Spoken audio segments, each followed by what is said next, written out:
ए cross B को मैं कैसे लिख सकता हूँ? हम लिखेंगे ए क्या है 1 2 3 1 2 3 मल्टीप्लाइड बाई बी क्या है ए बी सी। तो मान लीजिए कि हमारे पास कोई एक ऐसा सेट है जिस सेट के अंदर तीन एलिमेंट्स दे रखे हैं 1 2 3, ये तो सेट ए है। और सेट बी ऐसा है उसके अंदर भी तीन एलिमेंट्स दे रखे हैं ए बी सी। तो इनका कार्टेशियन प्रोडक्ट क्या होता है? कार्टेशियन प्रोडक्ट ये है कि इन दोनों के बीच में ना कोई मल्टीप्लिकेशन नहीं होगा, इनका आपस में रिलेशन होगा। फॉर एग्जाम्पल मैं अभी बात करता हूँ इसको इसको यहाँ तक तो आपने नोट कर ही लिया। उसके बाद एक एग्जाम्पल बताता हूँ, उस एग्जाम्पल को बस आप देख लीजिए और कुछ नहीं, सिर्फ देख लीजिए, उसको नोट नहीं करना है। मैंने ये बोला कि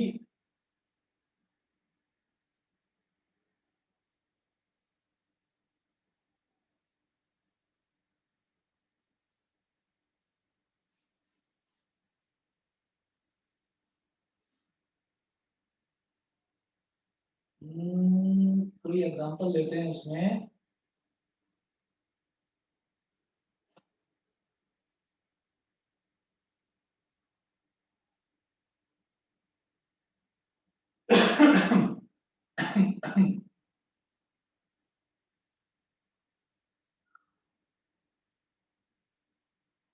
इधर राम, इधर लक्ष्मण, राम और लक्ष्मण हो गया। फिर इधर हम लिखेंगे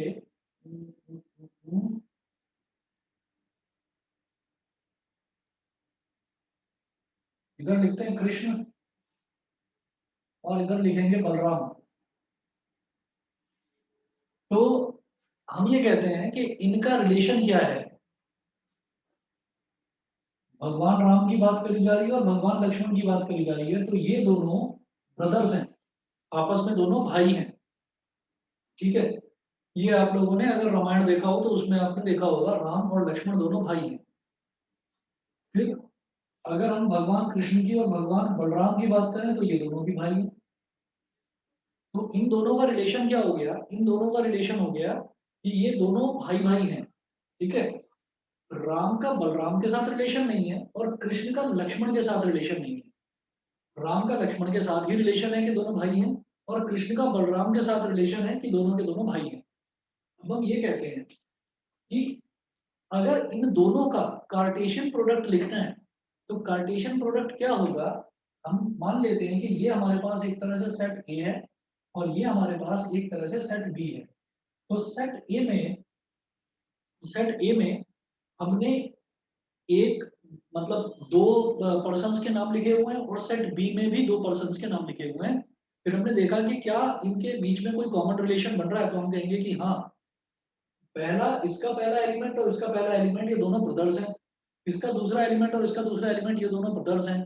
तो अगर आपसे कोई बोले कि इनका कार्टेशियन प्रोडक्ट लिखें, आप इनका कार्टेशियन प्रोडक्ट लिखो जिसको हम ऑर्डर्ड पेयर भी बोलते हैं, तो वो कैसे लिखा जाएगा?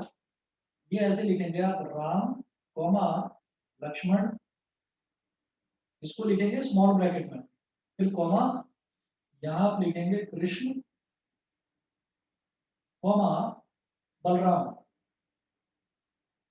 तो पहला ये हो गया ऑर्डर्ड पेयर। ऑर्डर्ड पेयर का मतलब दोनों के बीच में एक प्रॉपर ऑर्डर है, ऐसे ही नहीं कि किसी को किसी के साथ रख दिया। ऑर्डर्ड पेयर क्या है कि उनके बीच में एक प्रॉपर रिलेशन है। रिलेशन ये है कि राम और लक्ष्मण दोनों एक दूसरे के भाई हैं, कृष्ण और बलराम दोनों एक दूसरे के भाई हैं। तो ये इनके बीच का एक ऑर्डर है कि दोनों एक दूसरे के भाई हैं। और उसी ऑर्डर के हिसाब से हमने पेयरिंग कर दी, Krishna with Balram and Ram with Lakshman. तो ये हमारा बन गया एक कार्टेशियन प्रोडक्ट और उसको हम लिख देंगे कर्ली ब्रैकेट के अंदर। सेम ऐसे करना है। यहाँ पर क्या होगा कि कोई रिलेशन तो दे नहीं रखा, ठीक, मतलब वन ए के साथ रिलेट करेगा, बी के साथ करेगा या सी के साथ करेगा, कोई रिलेशन तो दे नहीं रखा। बस सीधे सीधे बोल दिया कि दोनों का कार्टेशियन प्रोडक्ट निकालो। तो कार्टेशियन प्रोडक्ट में हम निकालेंगे एवरी पॉसिबल रिलेशन, कि क्या क्या रिलेशन हो सकता है। अब यहाँ पर क्योंकि मैंने जो हमारा जो एंशियंट हिस्ट्री है जो हमारी जो भगवान है उनकी जो हिस्टोरिकल कुछ बुक्स हैं वो अगर हमने पढ़ रखी हैं तो हमें पता है कि राम जी और लक्ष्मण जी ये दोनों भाई हैं, कृष्ण जी और बलराम जी ये दोनों भाई हैं। हमने वो पढ़ रखा है इसलिए इसलिए हमको पता है। अगर हमको नहीं पढ़ रखा होता, हमको नहीं पता होता, तो हम ये कहते कि पॉसिबिलिटीज क्या क्या हो सकती हैं, ब्रदरशिप की पॉसिबिलिटीज क्या क्या हो सकती हैं कि Ram can be brother of Lakshman, Ram can be brother of Balram. तो एक ऑर्डर्ड पेयर बनता राम विद लक्ष्मण, एक बनता राम विद बलराम। एक ऑर्डर्ड पेयर दूसरा बनता है कि कृष्ण लक्ष्मण कृष्ण बलराम। तो इस तरीके से हमारे टोटल 4 ऑर्डर्ड पेयर बन जाते हैं अगर मेरे को रिलेशन ना डिफाइन कर रखा होता। अब आप यहाँ पर रियलिस्टिक एग्जांपल्स पर आ जाइए कि यहाँ पर भी कोई रिलेशन नहीं दे रखा है। तो one can be related to A, can be related to B, can be related to C. तो जो कार्टेशियन प्रोडक्ट है वो ऐसा बनेगा 1 कॉमा ए, 1 कॉमा बी,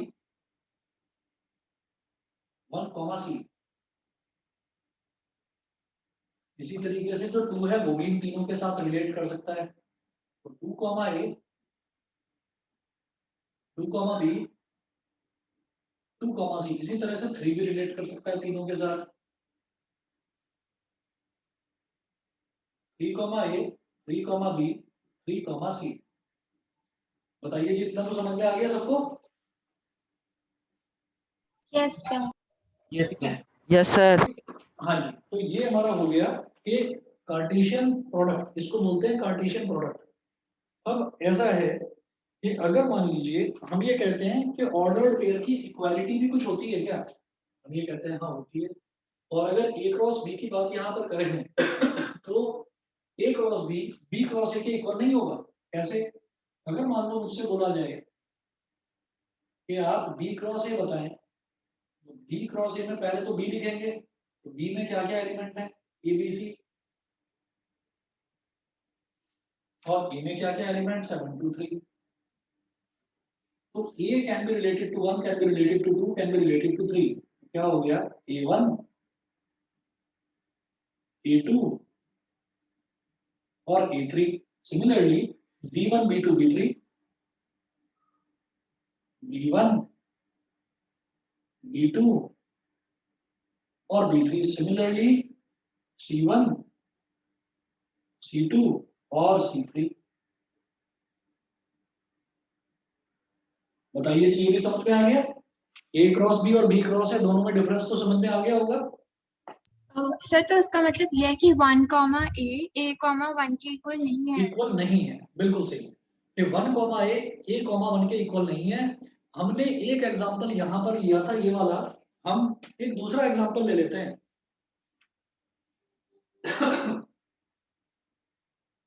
मैं ये हटाता हूँ।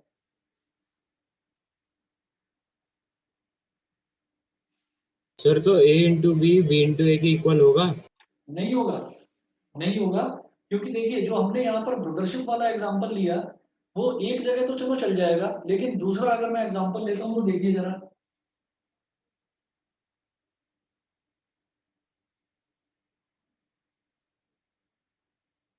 हमने एक तरफ लिया फिर से वही भगवान राम और भगवान कृष्ण, ये एग्जांपल लिया।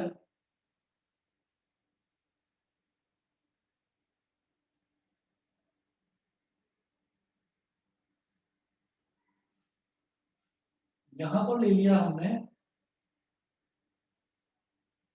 दशरथ और यहां पर हमने ले लिया वासुदेव। अब रिलेशन है सन ऑफ, रिलेशन है सन ऑफ। हम फिर जानते हैं कि भगवान राम तो दशरथ जी के बेटे थे, भगवान कृष्ण जो है वो तो वासुदेव जी के बेटे थे, तो ये हम जानते हैं। तो मैं क्या कह सकता हूँ कि सन ऑफ, तो Ram is the son of Dashrath. तो राम कौमा दशरथ, ये लिखा जा सकता है, बिल्कुल लिखा जा सकता है। ठीक है। And Krishna was the son of Vasudev, तो कृष्ण कौमा वासुदेव लिखा जा सकता है। क्या मैं उल्टा लिख सकता हूँ? हम अगर उल्टा लिखेंगे तो गड़बड़ हो जाएगा। उल्टा लिखेंगे तो क्या हो जाएगा, Dasharath was the son of Ram, तो वो ठीक नहीं है। अगर कोई किसी का भाई है, तो राम अगर लक्ष्मण का भाई है तो लक्ष्मण भी राम का भाई होगा, वो तो ठीक है। कृष्ण अगर बलराम का भाई है तो बलराम भी कृष्ण का भाई है, वो तो ठीक है। तो ये कंडीशनल है। अगर कुछ ऐसी कंडीशन दे रखी है, अच्छा फिर से अगर मान लो हम ये बात करें, हम ये बोलते हैं कि ए जो है वो बी का हस्बैंड है, अगर हम बोलते हैं कि ए बी का हस्बैंड है, तो बी ए का हस्बैंड नहीं हो सकता, बी ए की वाइफ होगी। समझ गए? तो ये जो रिलेशंस हैं, इन रिलेशंस में हमेशा A cross B, B cross A के इक्वल नहीं होता। मेरी बात समझ में आ गई? Yes sir. मेरी बात सबको समझ में आ गई? तो इसी वजह से हमने ये कहा कि अगर वन ए के साथ रिलेट कर रहा है तो जरूरी नहीं है कि उसी रिलेशन के तहत ए भी वन को रिलेट करे। तो वन कॉमा ए और ए कॉमा वन ये इक्वल नहीं होगा, नॉट ऑलवेज। हाँ, किसी किसी क्वेश्चन में आपको कंडीशनली मेंशन कर रखा हो कि वो दोनों इक्वल है, तब इक्वल मानना, नहीं तो अपनी तरफ से इक्वल उसको जनरली नहीं मानते हैं। बताइए जी, इतना क्लियर है? अंश, अनमोल, आस्था, भव्या, दीपांशी, यस सर। बताइए Yes, clear? sir. Yes, sir. विदुषी, पार्थ, हर्षित, दिवस और कृति, Yes, Yes, sir. क्लियर है? yes, sir. अब जरा देखिए, ए क्रॉस बी हो गया और बी क्रॉस ए हो गया, ठीक है। अब मैं बात करता हूँ, अभी शुरुआत में थोड़े छोटे छोटे टॉपिक्स हैं, ये मिटा रहा हूँ इधर से, और ऐसे रियल लाइफ एग्जांपल्स यहाँ पर आपको इस चैप्टर में मिलेंगे और काफी इंटरेस्टिंग एग्जांपल्स हैं। और ये भी पहले वाले चैप्टर की तरह है कि इसमें कैलकुलेशन वाला, अलजेब्रा वाला पार्ट जो है वो बहुत कम है, ना के बराबर है। अगला, इक्वालिटी ऑफ ऑर्डर्ड पेयर्स। तो ये जो है ना, जैसे a comma 1, a comma 2, a comma 3, इसको क्या बोलते हैं? जैसे सेट के अंदर एलिमेंट्स लिखे रहते थे, सेट के अंदर वाले जितने भी नंबर्स होते थे उनको हम बोल देते थे एलिमेंट्स, और इसके अंदर जो भी टर्म्स लिखी हुई हैं उनको हम बोलेंगे ऑर्डर्ड पेयर, क्योंकि ये पेयर्स हैं। यहाँ पर पेयर में लिखे हुए हैं जितने भी एलिमेंट्स हैं, तो इनको कहते हैं ऑर्डर्ड पेयर्स। अब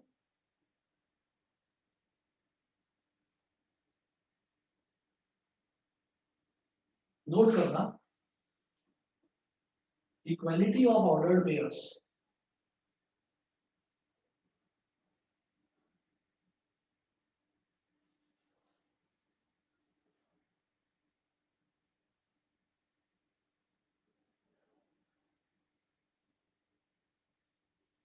equality of ordered pairs,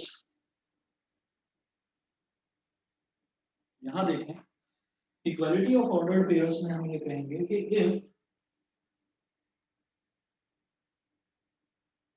a1 comma b1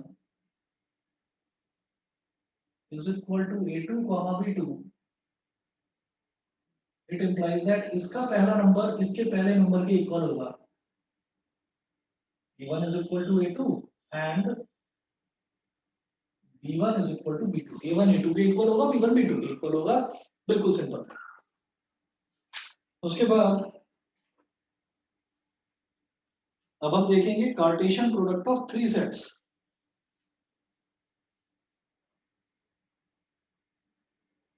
sir Cartesian product में करना क्या था? कुछ भी नहीं करना, जैसे ये कार्टेशियन प्रोडक्ट है 1 2 3 ABC, तो 1 का ए के साथ relation 1B 1C 1A 1B 1C, फिर 2A 2B 2C 2A 2B 2C, फिर 3A 3B 3C 3A 3B 3C, बस आपका बन गया कार्टेशियन प्रोडक्ट। पेयर लिखना था। ठीक है, नाम, हाँ नाम के लिए प्रोडक्ट है, प्रोडक्ट कहीं नहीं हो रहा है यहाँ पर, मल्टीप्लीकेशन कहीं नहीं है कोई टर्म की, ठीक है, बस उनका जोड़ा बनाकर लिख देना है, ऑर्डर्ड पेयर्स बनाकर लिख देना है, समझ गए? Yes sir. सर जैसे आपने रामकृष्ण वाला एग्जांपल दिया था एंड वहाँ पे हमें रिलेशन दिया हुआ था, तो अगर ये ए और बी के केस में भी अगर हमें रिलेशन दिया है तो फिर वो कैसे होगा?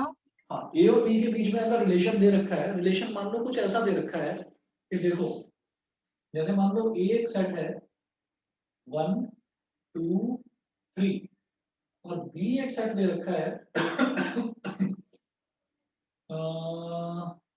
क्या बोलूं इसको, 1 2 3 4 5 6, ये दे रखा है A R B, A is related to B, A is relation with B, ये हमें ऐसे दे रखा है, मैं आगे कराऊंगा इसके क्वेश्चंस कि A is a factor of B.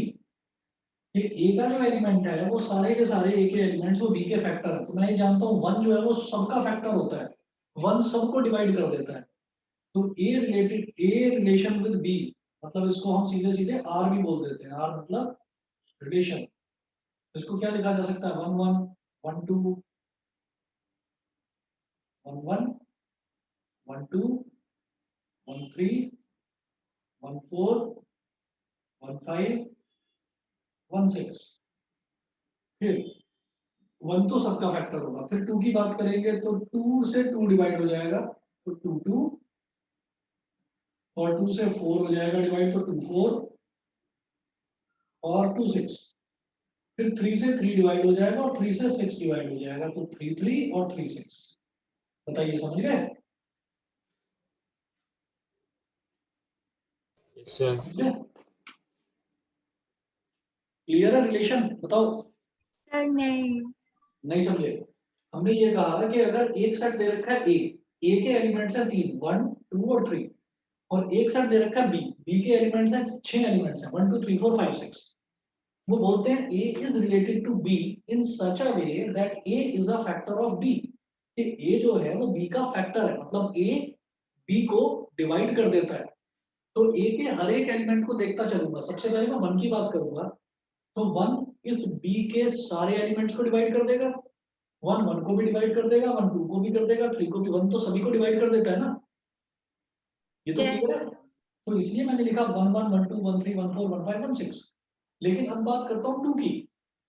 To किस किस को डिवाइड करेगा? टू वन को डिवाइड नहीं करेगा तो टू कॉमा वन नहीं लिखूंगा मैं। हाँ, टू इस टू को डिवाइड कर देगा तो मैं लिखूंगा two comma two. Two three को नहीं करेगा डिवाइड तो टू थ्री नहीं लिखेंगे। लेकिन टू फोर को डिवाइड करेगा तो मैं लिखूंगा टू कॉमा फोर। फिर टू फाइव को डिवाइड नहीं करेगा, छोड़ दो, लेकिन टू सिक्स को डिवाइड करेगा तो टू कॉमा सिक्स। ठीक है? ऐसे ही यस सर। थ्री जो है वो सिर्फ थ्री को डिवाइड करेगा तो थ्री कॉमा थ्री, और थ्री सिक्स को डिवाइड करेगा तो थ्री कॉमा सिक्स। तो जब रिलेशन डिफाइंड होता है तो उसमें कुछ वैल्यूज लिखी जाती हैं। लेकिन अगर मान लो यही आपसे, ये तो है ए रिलेशन विद बी, यही आपसे अगर बोला जाता है कि आप ए क्रॉस बी निकालें, यानी कि ए और बी का कार्टेशियन प्रोडक्ट निकालें, तो फिर आप वही लिखते हैं कि जब कार्टेशियन प्रोडक्ट है तो सारी पॉसिबिलिटीज लिख दोगे आप, one one, one two, one three, one four, one five, one six. फिर two one, two two, two three, two four, two five, two six, ऐसे ही फिर three one, three two, three three, three four, three five, three six. ये सारा लिख देते हैं आप, सारी पॉसिबिलिटीज। मुझे लगता है क्लियर होगा। Yes sir. ठीक है, चलिए जी अगला देखता हूं मैं। Cartesian product of three sets, कि अगर तीन सेट दे रखे हैं तो उनका कार्टेशियन प्रोडक्ट क्या हो सकता है।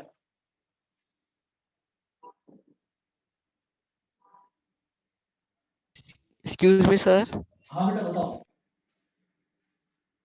सर मैं अभी डिस्कनेक्ट हो गया था सर। ये इक्वालिटी ऑफ ऑर्डर ये वाला समझ नहीं आया था मेरे को। कौन सा वाला? ये वाला? Yes sir. सर मैं सिर्फ स्टार्टिंग का ही देख पाया, फिर डिस्कनेक्ट हो गया।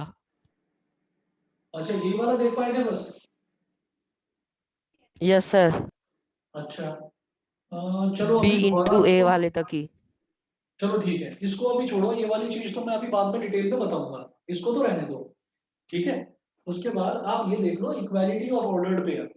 अगर एक ऑर्डर्ड पेयर, जैसे मान लो मैंने यहाँ पर देखा तो यहाँ पर जितने भी आ रहे हैं ना, ये one A, one B, one C, two A, तो ये पेयर हैं। इनको हम बोलते हैं भाई, दो दो नंबर्स हैं, उनको हमने पेयर में जोड़े में लिख रखा है।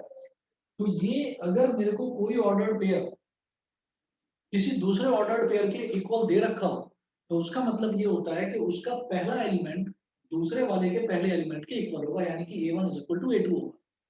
उसका दूसरा एलिमेंट दूसरे वाले के दूसरे एलिमेंट के इक्वल होगा, यानी कि b1 is equal to b2। अभी तो सिर्फ इतना समझो। ये समझ गए थे a क्रॉस b और b क्रॉस a? बताओ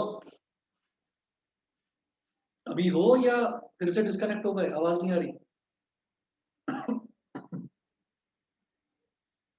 लक्ष्य, मेरी आवाज आ रही है? चलिए, Cartesian product of three sets की अगर हम बात करते हैं तो हम यहाँ पर नोट करेंगे, if there are three sets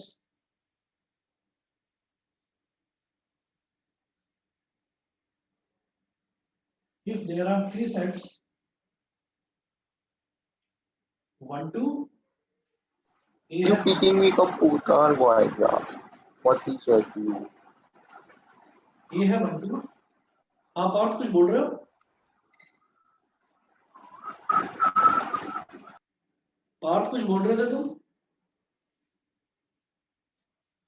if A is equal to 1 2 B is equal to 3 4 and C is equal to 4 5 6 B is equal to 1 2 B is equal to 3 4 and C is equal to 4 5 6 अगर ये तीन अलग अलग set दे रखे हैं और हमसे ये पूछा जाता है कि आप इन तीनों का कार्टेशियन प्रोडक्ट बताएं मतलब A cross B cross C बताना कैसे करेंगे A cross B cross C ये निकालने के लिए पहले A क्रॉस B निकालेंगे पहले A क्रॉस B निकालेंगे फिर आगे प्रोसीड करते हैं तो जैसे A क्रॉस B निकालेंगे तो क्या हो जाएगा 1 2 क्रॉस 3 4 तो 1 3 इसको इंटू नहीं बोलते क्या कह रहे हो तो इसको ए क्रॉस बोलेंगे ए इंटू बी नहीं बोलेंगे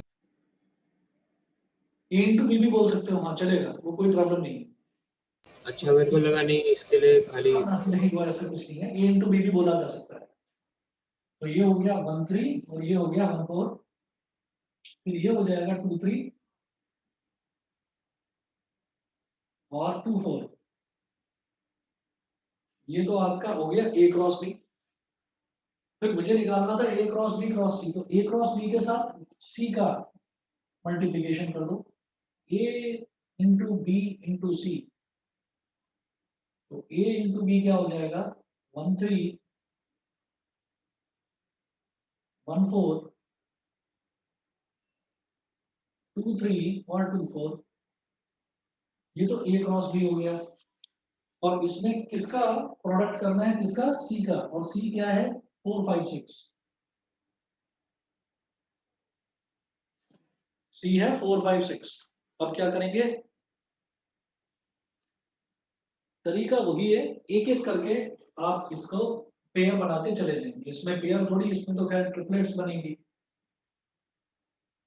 तो 3 से ज्यादा का वैसे आता नहीं है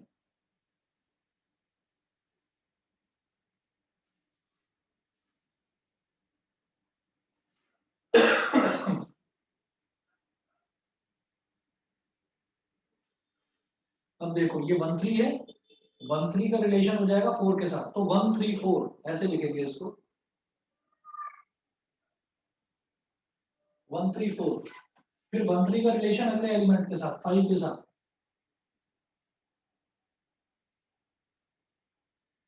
तो 1 3 5 फिर 1 3 का रिलेशन 6 के साथ तो 1 3 6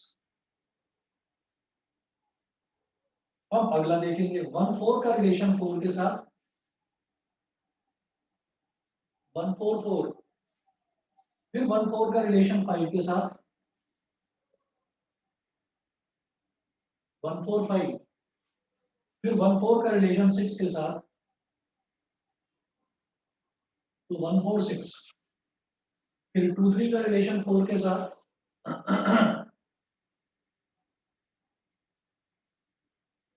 तो 2 3 4 फिर 2 3 का रिलेशन 5 के साथ 2 3 5 फिर 2 3 का रिलेशन 6 के साथ तो 2 3 6 फिर 2 4 का रिलेशन 4 के साथ तो 2 4 4 फिर 2 4 का रिलेशन 5 के साथ तो 2 4 5 फिर 2 4 का रिलेशन 6 के साथ तो 2 4 6 बताइए जी समझ में आ गया सबको यस सर ठीक है अब इसके बाद number of elements in the Cartesian product of two sets next लिखेंगे number of elements in the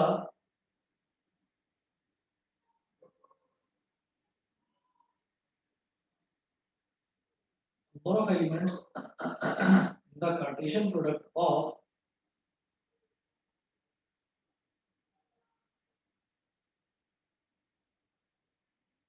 two sets। अगर मेरे पास कोई दो सेट हैं, उनका कार्टेशियन प्रोडक्ट मैं निकाल रहा हूं, तो उसमें नंबर ऑफ एलिमेंट्स कितने होंगे वो देखिएगा।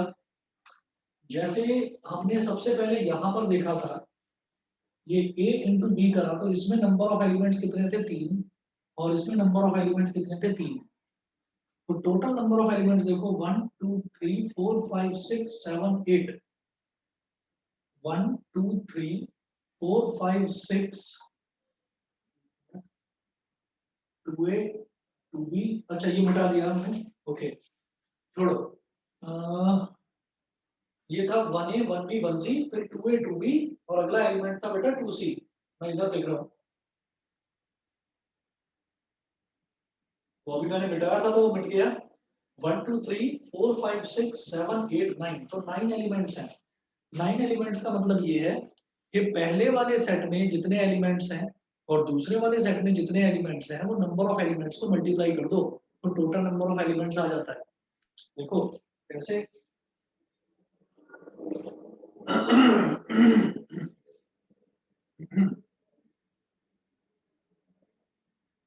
number of elements in A cross B is equal to number of elements in A cross number of elements in B। तो number of elements in A, जैसे मान लो यहाँ पर हमारा A क्रॉस B है, तो अगर मान लीजिए यहाँ पर मैं देख रहा हूँ कि इसमें कितने एलिमेंट्स हैं 2, तो Na कितना हो गया, Na हो गया 2, और B में कितने, इसमें भी 2, तो ये हो गया 2, तो 2 इंटू 2 4 हो गया। तो आप चेक कर लो, हमारा A क्रॉस B में है, इसमें 4 ही एलिमेंट्स होंगे 1 2 3 4, तो कितने ऑर्डर्ड पेयर आ रहे हैं इसमें, 4 आ रहे हैं। तो ये सबको समझ में आ गया। ऐसे ही अगर मैं 3 लूंगा ना, तो 3 के लिए आप देखोगे इसमें कितने हैं 2, इसमें कितने हैं 2, और इसमें कितने हैं 3, तो 2 इंटू 2 इंटू 3, तो 2 2 जा 4 4 3 जा 12, तो टोटल 12 होने चाहिए। 1 2 3 4 5 6 7 8 9 10 11 12। बताइए जी, समझ गया सब बच्चे? Yes, sir. Yes, sir. चलो जी ठीक है। उसके बाद आरडी अगर है तो ठीक है, अगर नहीं है तो मैं अभी इसके क्वेश्चन लिखवाऊंगा। अगले एक हफ्ते तक भी आप अरेंज कर देंगे, कोई प्रॉब्लम नहीं है। क्वेश्चंस के साथ साथ मैं सॉल्यूशन दोनों चीजें करवा दूंगा यहाँ, तो देखिएगा।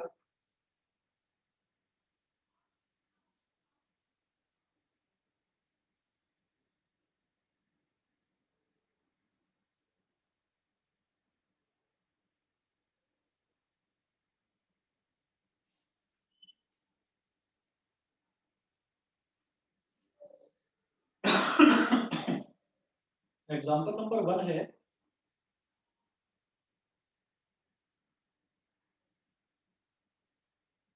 Example number 1, find x and y if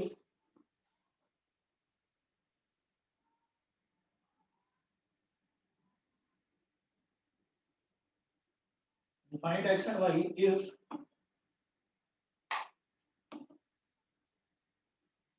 x plus 3 comma 5 is equal to 6 comma 2x plus y। तो ये क्वेश्चन जो है ये इक्वालिटी ऑफ ऑर्डर्ड पेयर का है। यहाँ पर एक ऑर्डर्ड पेयर दे रखा है और यहाँ पर एक ऑर्डर्ड पेयर दे रखा है। इक्वालिटी ऑफ ऑर्डर्ड पेयर का मतलब इसका पहला एलिमेंट इसके पहले एलिमेंट के इक्वल होगा, इसका दूसरा एलिमेंट इसके दूसरे एलिमेंट के इक्वल होगा।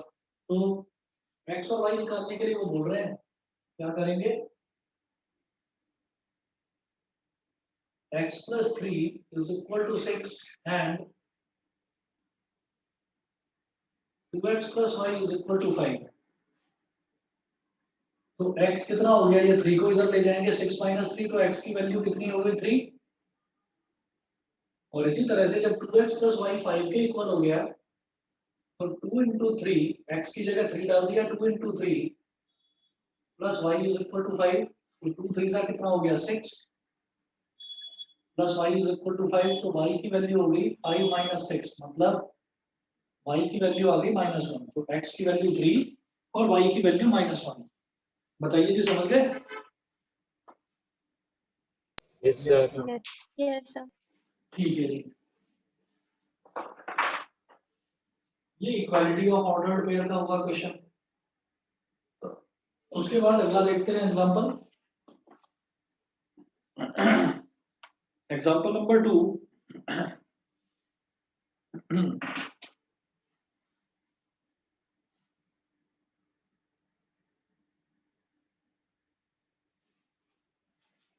Example 2,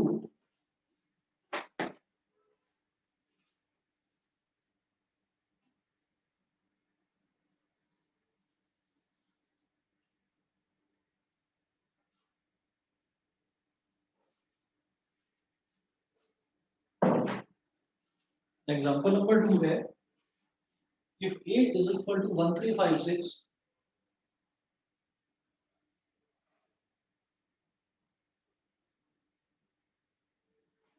if a is equal to 1356 and b is equal to 2 comma 4 and b is equal to 2 comma 4, find a cross b and b cross a।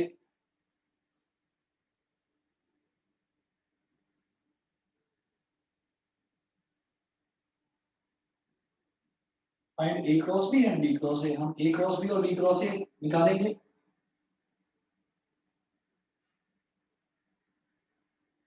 a cross b कितना हो गया? 1356 comma 2 comma 4, तो 1 2 1 4, फिर 3 का relation दोनों के साथ, तो 3 2 3 4, फिर 5 का रिलेशन दोनों के साथ, तो 5 2 और 5 4, फिर 6 का रिलेशन दोनों के साथ, तो 6 2 और 6 4। a क्रॉस b तो समझ में आ गया होगा। Yes, sir. ठीक है, इसी तरीके से अगर चाहो तो बी क्रॉस ए भी कर सकते हैं, कोई प्रॉब्लम नहीं है। यहाँ पर कर रहा हूँ इस तरफ।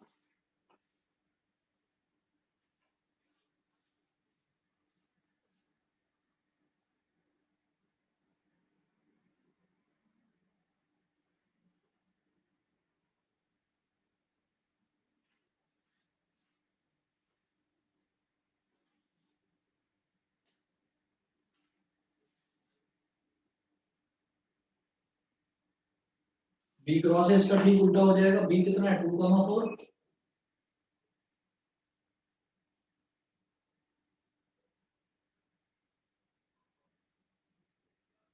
क्रॉस ए कितना है? 1356।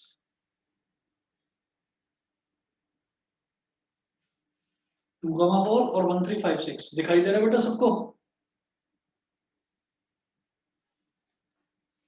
Yes, sir.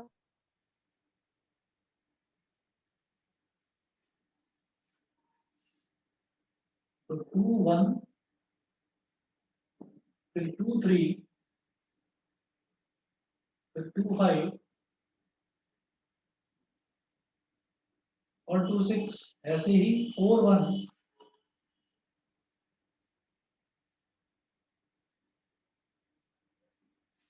4 1, फिर है 4 3,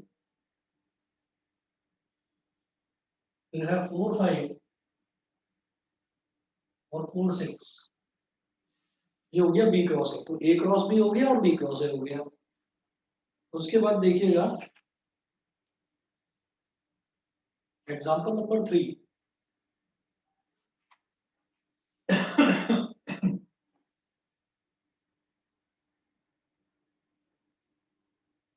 एग्जाम्पल नंबर 3 में है, if a is equal to 1 2 3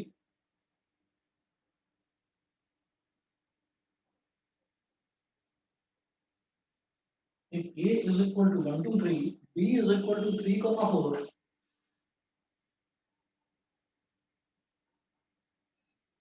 A is equal to 1, 2, 3, B is equal to 3, 4, and C is equal to 1, 3, 5. C की वैल्यू दे रखी है 1, 3, 5. Then find first part है A cross B union C. Second part है A cross B intersection C.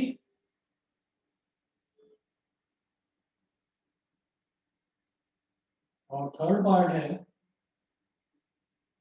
A cross B intersection A cross C. Sir ये set theory में कितने chapter हैं? क्या कह रहे हो?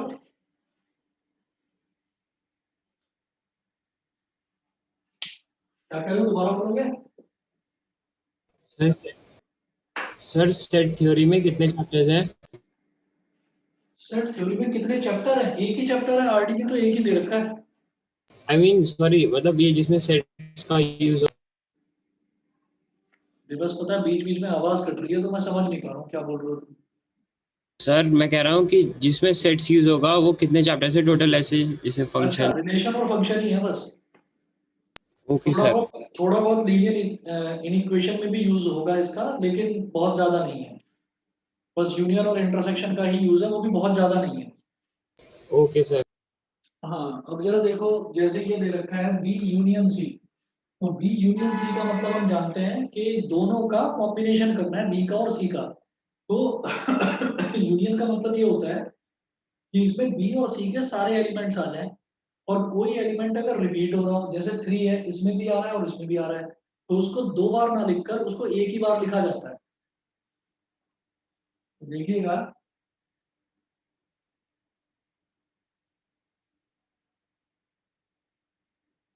फर्स्ट पार्ट है ए क्रॉस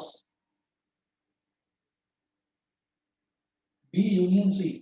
तो यहाँ पर ए की वैल्यू है 1, 2, 3, क्रॉस बी यूनियन सी तो क्या हो जाएगा 1, 3, 1, 3 और 4 है इसमें बी में, 1, 3, 4, 5। समझ गए?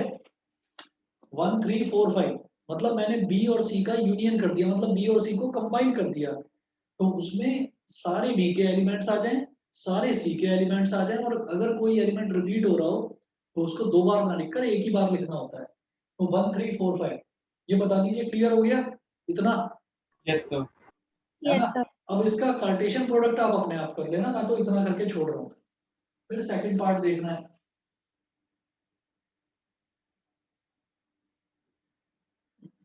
ए क्रॉस बी इंटरसेक्शन सी। अभी ए है 1, 2, 3 cross B intersection C. B intersection C का मतलब ये है कि बी और सी में कॉमन क्या है। तो बी में और सी में तो एक ही एलिमेंट कॉमन है, वो है 3। तो मैं यहाँ पर 3 लिख दूंगा बस। अब इसका कार्टेशियन प्रोडक्ट आप कर लेना, भाई एक ही तो एलिमेंट है, तो 1, 3 फिर 2, 3 फिर 3, 3 हो जाएगा। Yes, sir. थर्ड पार्ट देखिएगा।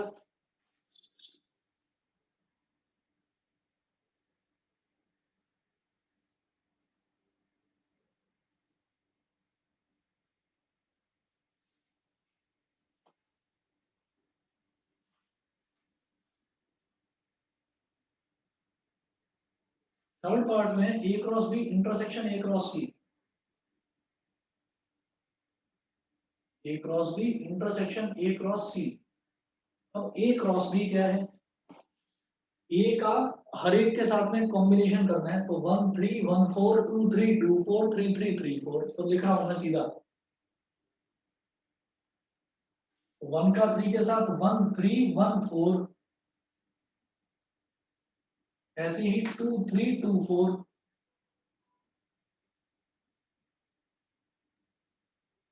1, 3, 1, 4, 2, 3, 2, 4 ऐसे ही 3, 3, 3, 4।